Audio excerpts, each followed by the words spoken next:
Alrighty, hello, welcome back to my gameplay programming series. Like I said in the last video, I am breaking this down into little bite-sized chunks, which should only go for a few minutes each and demonstrate the core concepts. So, the topic here is animating attributes, any attribute at all, varying it over time. And I want to start with how not to do it. So, as an example, let's say I'm playing Cube Dudes and some things can happen to me. So I can get shot, the screen can flash red. So, okay, how do I do that? Well, I go to my renderer and I add some like hurt t variable or something to measure that. And then in addition to that, I can pick up health, and then I want it to be a nice like cyan or teal color. So I add another variable to track that. And as we can see down on this diagram, we have now got two variables and things can keep happening. I can keep adding variables. That's fun. But what's wrong with that? Now, this is very deceptive because like a lot of things, it's a pretty good first approximation. You say, how am I going to do it? I'm going to make a variable. Don't tell me I can't do it. I'm smart. That's me. And that's not great because we can add a variable and then it's a slippery slope. We start adding more state and more state and more state, but it gets unmanageable. I mean, what happens when we want to update all these things? Do we have to do a whole bunch of custom code for different variables? It would be much better if we had a standardized object that we could put in a list and do something at least. And then the other thing is that really, whatever we bolt this onto should be logically independent of the things that we bolt on. So for instance, another developer might come along and say, I'm a special effects expert and I want to look at your animation curves and I want to just work on the effects without having to dig into the code and see exactly how you implemented it. And spoiler alert, that other developer may be you at a future point in time. You might just get frustrated with your own code. So it's a good idea to keep things like nicely decoupled. So on this next slide, we have basically the approach that I would take. Now, I'm just doing this generic programming stuff, firstly, because I think it's cool, but secondly, because I just want to be explicit with my type hints and stuff. It helps later on. But the basic idea is that we have what's called a timeline, and that timeline is really simple. It just interpolates between two values over a given lifespan.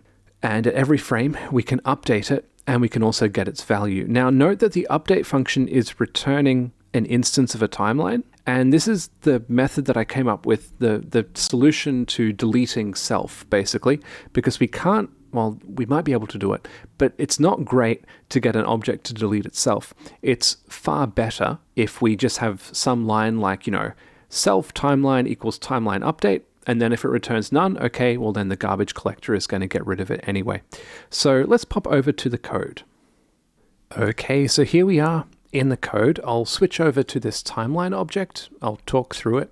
Now, there's a few challenges that I want you to bear in mind. I'll come to those when when they come up. But first of all, basically we just create the timeline, and this is really just storing all the values, but we also set the counter to 0, and then it does its thing as it updates. Now, this end action, at the moment, where are we? At the moment, I've just got destroy, but I want you to think about the different actions that you can take when a timeline ends. You can destroy the timeline, you can reset the timeline, you can reverse the timeline, all sorts of things. Okay, and here we get to updating. Okay, so the first thing we'll do is a number of milliseconds has passed. And if I divide that number of milliseconds by the total lifetime, then t will be varying between 0 and 1, where 0 is timeline has just begun, no updates have occurred, and 1 is it's time to end, it's over. So, okay, no problem. We go and increment it. And then if the t value is less than 1, then the current timeline is still valid, so we return self, because we want to return like which timeline are we working with now. Now, otherwise, we're at the end, and then we do a match case test. It could be a bunch of different cases. In the case where we want the timeline to just end, then we return none to indicate that the timeline should be deleted. And this is the first challenge. I want you to think, how can we use the timeline object that we have to construct different timelines for the end events? So we get to the end, we want the timeline to reverse. How do we construct a new timeline based on this state that we've stored here? Or if we want the timeline to reset from the beginning, how do we construct a new timeline? Okay, so that's all well and good. And then finally, we'll need to get the value. And this value will be a linear interpolation. So we just look down below. This is the standard formula for linear interpolation. When t is 0, it will just be 1 times the start plus 0 times the end, and then that will vary along to when t equals 1. We have 0 times the start plus 1 times the end. Okay, no problem. So, question, how do we use this thing? Well, let's go to the model and, oops, not there.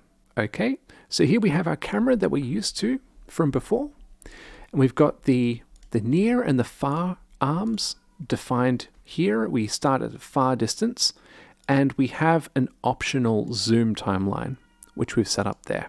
So I should probably just go ahead and run this just to give you the picture, and then I'll step more through the code. So here we have our player. They're currently zoomed out. If I right click, they zoom in. If I left click, zoom out. And this is independent of orientation. So I can spin it around again, zoom in. Okay, that's nice. Zoom out.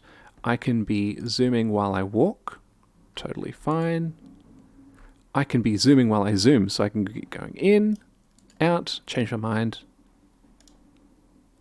Out, in, change my mind. Just like that. It's nice and functional, I would say. Okay, so back to the demonstration. So we've got this zoom in and zoom out function, and they basically are opposite sides of the same coin, if you will. So we create a timeline for interpolating arrays. We're going to have a start value of wherever our position is at the moment, but we want it to end up in a near position. We want that to go for 1 second, 1000 milliseconds, and at the end we want it to destroy. I mean, it's as simple as that. Now, the challenge that I want you to think of for your own sort of interest is if I've zoomed in 10% of the way and then I go to zoom out, well then it's still going to do that last 10% of zooming, but it's going to do that over a second, so it's actually going to be a little slower.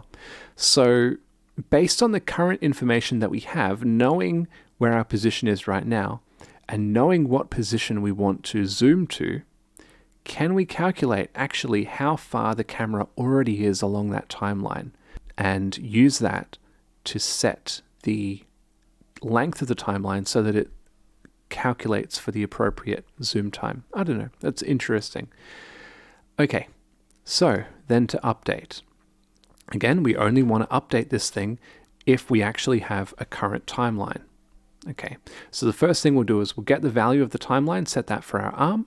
That will do the interpolation, and then we'll tick that interpolation forward by a certain number of milliseconds, and if it's valid, then zoom stays valid, otherwise it goes to none and gets garbage collected. So again, here we go. Looking around, that's nice. Zoom in. Okay, zoom out.